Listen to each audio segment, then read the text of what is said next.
12个在中国合法，在国外却违法的事情都有哪些？你知道吗？有粉丝私信老黑，自己在英国剑桥郡喂了下鸭子就被罚款，这在我国是再正常不过的行为了。所以今天老黑就来跟大家讲讲那些在国内合法，在国外违法的事儿。全程高能，将会颠覆你的认知。一，别人在你家门口摔倒。就在今年4月份，四川成都一男子晚上在一家店铺门口摔倒了，跟店老板索要赔偿。这起事件还引发了网友的热议，说这个男子是无理取闹。但是在美国那可是必须要赔钱的，如果你家门口堆满了杂物，雪没铲干净等导致路人摔倒，都是需要赔钱的。二，随便拍别人小孩的照片，像是国内互联网上总是会有很多人街拍可爱的小孩子发布出来，可是在阿联酋，你如果随便拍了别人家的小孩，可能会被认为是侵犯小孩隐私，甚至还会被当成恋童癖给抓起来。国外对恋童癖那是极其厌恶的。三，晒娃，相信很多家长喜欢在各种社交平台发布自己孩子的可爱照片，但是这在法国可是违法的，即使是亲生父母也不允许随便发布孩子的照片。这是今年3月份刚刚通过的法规，父母随便晒娃会被认为是侵犯孩子隐私。四，捡螃蟹，相信很多人去河边或者海边玩耍的时候，看到小螃蟹都会忍不住捡起来带回家。但是在意大利的海滩，如果你看到螃蟹，千万别捡，捡了要是被举报，得罚上5000甚至3万欧元，也就是人民币3万多甚至20万。更严重的还是有可能被判3到8个月的监禁。这都是意大利为了保护海洋生态系统而制定的法律。不过除了这些，还有更奇葩的外国法律在后面。12个国内合法却国外违法的事情。5，堕胎。据数据显示，我国每年至少有1300万例堕胎案例，有的是因为没钱生养，有的则是因为意外怀孕。在我们看来，肚子里的孩子堕不堕全由父母决定，但是在美国，堕胎是违法行为，有9个州正式立法禁止，有一些州甚至表示，就算是被强奸怀上的孩子也不允许堕，堕了不只会面临罚款，还有可能会坐牢。如果被强奸了，那就服用紧急避孕药，不让自己怀孕，或者到别的允许堕胎的州去打掉孩子。说实话，老黑觉得这很难评。你觉得堕胎是违法的吗？6，婚前同居。不只是婚前同居，婚前性行为在我国早就是见怪不怪的事情了。曾经有数据统计，我国90后的婚前性行为的概率接近100%，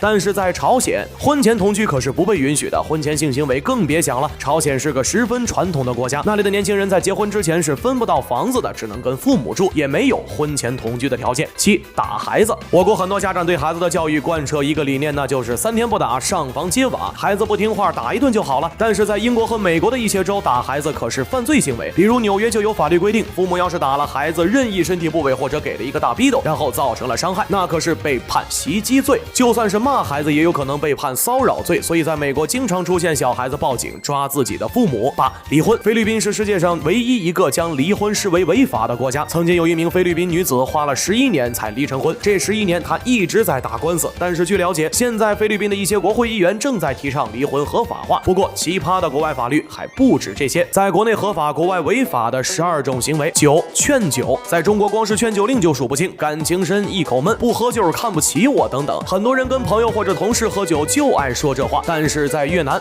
你要是强行拉着别人一起喝酒，或者强迫下属等喝酒，那可是会面临50万或者上百万越盾的罚款，这可相当于是几百万人民币了。同样在日本也是，劝酒会被关48小时监禁，还会有1万日元以内的罚款，也就是500块人民币。10，偷连别人家的 WiFi。在我国连别人家的 WiFi 都是正大光明的脸，甚至还有破解别人家 WiFi 密码的软件。但是在新加坡，你要是偷蹭人家 WiFi 被发现了，那你就等着被罚款1万新元，也就是人民币5万元，可能还会被关上几年。11，在公交车上吃东西。咱们国内的老百姓在公交车或者地铁上吃东西都十分的随意，但是在德国这是绝对不被允许的。德国已经颁布了公交全面禁食的规定，不管有没有气味的食物都不能吃，吃了就会被面临罚款，还要给公交打扫5天卫生。12，养家禽。养家禽可是咱们中国人的一项传统农活，很多小孩子也喜欢在家里养小鸡小鸭子当宠物，但是这在澳洲可是违法的。曾有一个澳洲小女孩养了2只小鸡当宠物，结果还被罚了钱。我是老黑，你不知道的小知识都由我来告诉你，欢迎评论私信轰炸，咱们下期再见。